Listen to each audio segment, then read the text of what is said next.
রান্নার আজ কত দেরি? এসে গেছে তুমি? হ্যাঁ, এই তো রান্নার অনেকটা সেরে ফেলেছি।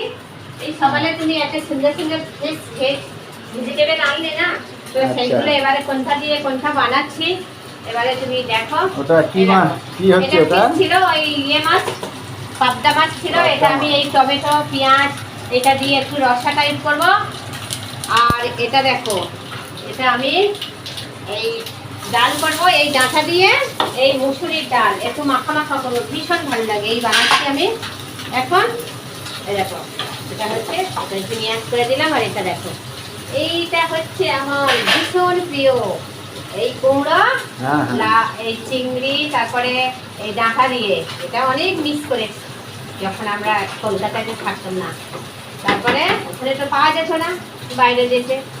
তারপরে এটা দেখো, এটা এই ডাঁটা আর এই লাল শাক ভাজা হয়ে গেছে। আর এই করলা আর রাঙা আলু এটা উবাল করে আর একদম মাখা করে রেখে দিয়েছি। আর এই ভাত হয়ে গেছে। তাহলে তো রান্না আধা হয়ে গেছে। আধা হয়ে গেছে ভাতটা দেখো, এই সুন্দর সুন্দর ঝরঝরে ঝরঝরে ভাত হয়ে গেছে।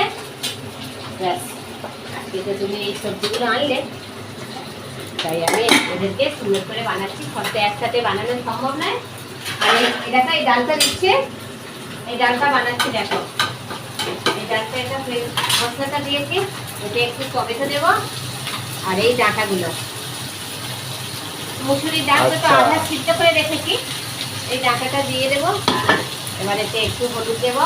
এই মাছগুলোকে একটু নাড়তে হবে।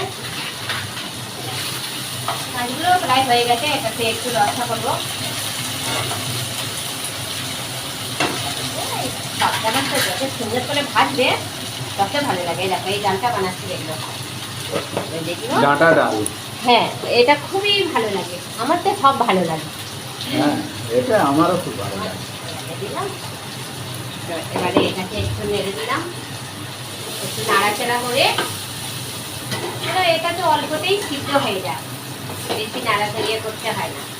তারপরে এই ডাল উবলে রেখেছিলাম, এটা আধা উবলেছি, পুরোটাই উবলাইনি, কেন ডাঁটার সাথে এটা আবার সিদ্ধ হবে একটু। আর একটু হলুদ দেবো, ওখানে জলও দেবো আর একটু হলুদ দেবো।